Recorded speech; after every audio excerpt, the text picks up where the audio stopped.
Hello traders, Gary Wagner here. It is Friday, approximately 11:30 in Honolulu, 4:30 in New York City, the 9th day of March 2012, and this is the daily report for gold and silver, our weekend review. We do have a nice showing in the precious metals markets this morning, currently trading up near the highs, as you can see, about 1713.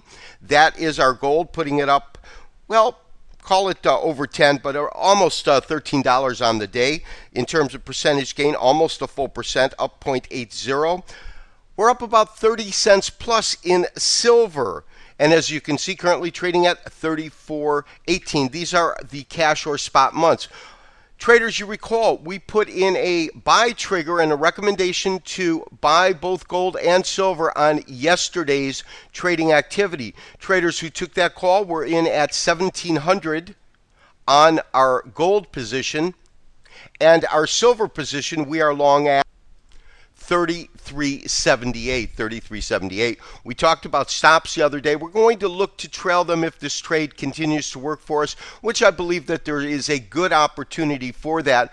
On today's report, we'll do a quick review of the week, and then more importantly, we'll talk about what we're looking at in terms of our strategies for exiting this current trade, all on today's weekend review. Traders, today's number is 131 billion, and that's according to Bloomberg. Gold traders are the most bullish in 4 months after investors accumulated more metal than ever, and hedge funds raised their bets on gains to a 5-month high. Demand for gold is continuing to grow at record levels right now. So what are we looking for in the market? And I guess we'll start out with our gold market, and we'll talk a little bit and look at this daily chart. Of course, let's kind of set up this play again for us. And you can see what it is that we are doing, especially by combining candlesticks with Fibonacci and Elliott Wave. I was under the assumption that we're probably in some sort of an ABC correction. It could be a triangle, but after completing the major correction that we had end of last year, we get this substantial rally. This rally takes us from about 1525, 1788, almost approaches 1800. But that concluded the end of this intermediate wave one. That's right here. Now, of course, this is all part of a larger major wave count, but we'll leave that aside for today. Now, we are in a corrective wave right now, and that's wave two. And wave two can be composed of a simple A, B, C count. There's a lot of other variations, traders, but we assume the simple first, and then we go with the data as data accumulates. Now, that being said, our sentiment is that we have completed the bottom of this first part, this component, which would be our component A. And we are now entering in what's called a counter wave, and it's a counter wave in a corrective state, so it's going to be a bullish wave. So we've got A here, we're going to get B up here, and then C somewhere down here if gold trades along the lines of Elliott Wave theory. So where can we look for wave B to go? And to do that, we're going to apply some classic Elliott Wave and Fibonacci modeling. And the way we're going to do that is, rule of thumb is that when we calculate our distance from the beginning of this correction, the A wave, to the bottom, we can then assume that our B wave will be anywhere between 50 and 75% that of A. And therefore, our targets on this particular move right here are anywhere between 1725, let's say, and 1758. That's the new updated ranges that I'm looking at. We're going to look to exit the trade anywhere between 1725 and 1758. Now, in terms of what we saw this week and the pattern that actually set us on the right side of the fence, at least I believe that to be the case at this moment, is simply a pattern called a piercing line.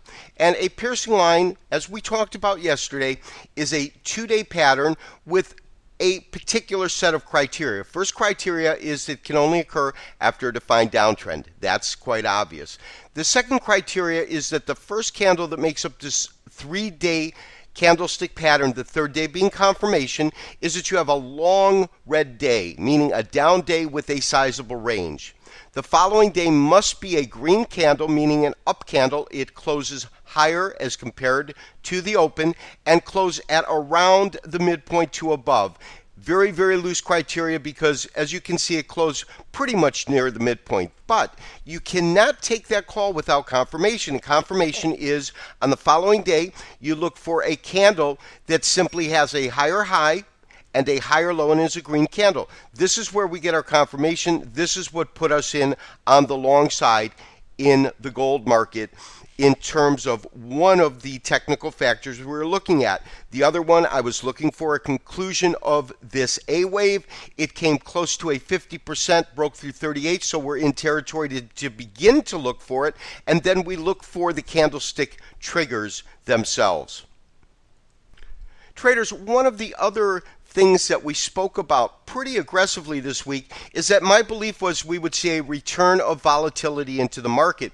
And when we look at this chart, this is a 720-minute straight candlestick chart. You can see this tremendous range. I thought at first that this range was a data glitch. The only issue that I have with calling it a data glitch is that silver has the very same type of formation, meaning that a data glitch is typically not going to be a misprint in both markets. I'm looking at these as valid prints. Let's get to the silver market. We're looking at our daily chart. Very same pattern developed in both gold and silver, and they tend to track in tandem, as you can see. And that was, we received this piercing line confirmation yesterday. And again, it's the same criteria. We had the defined downtrend.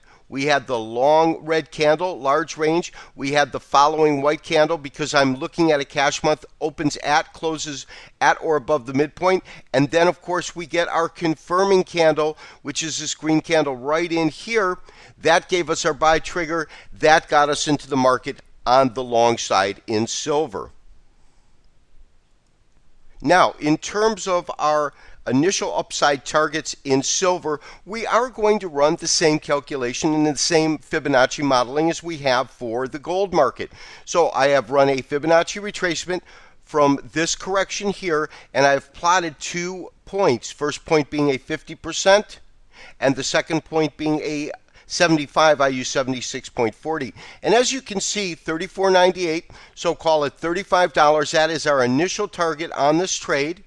And I believe that we could see as much as the low mid $36 area, $36.32. But I do believe that this B wave right in here should take us somewhere in between this particular range in the silver market.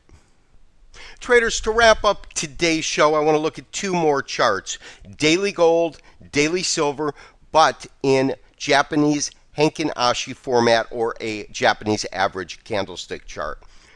Yesterday, I talked about this, first of all, as our gold chart. The fact that we had this color change right in here, we had this doji candle, and even though it's a lagging indicator, I felt comfortable issuing a buy. This, to me, was confluence. It was further confirmation that we could be looking at a pivot point or a key reversal in the market. You can see, following day, we get this follow through now at, as I said, 1713, but you going into a larger green candle on the day.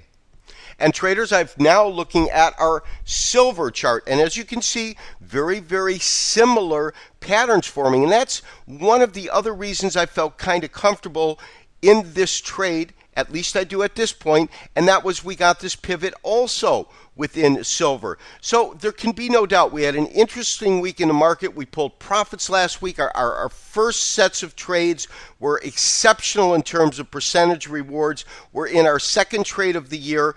We've defined some strategies. We're looking at a market that I believe is destined higher, and I believe there is some excellent profitability available to us through 2012.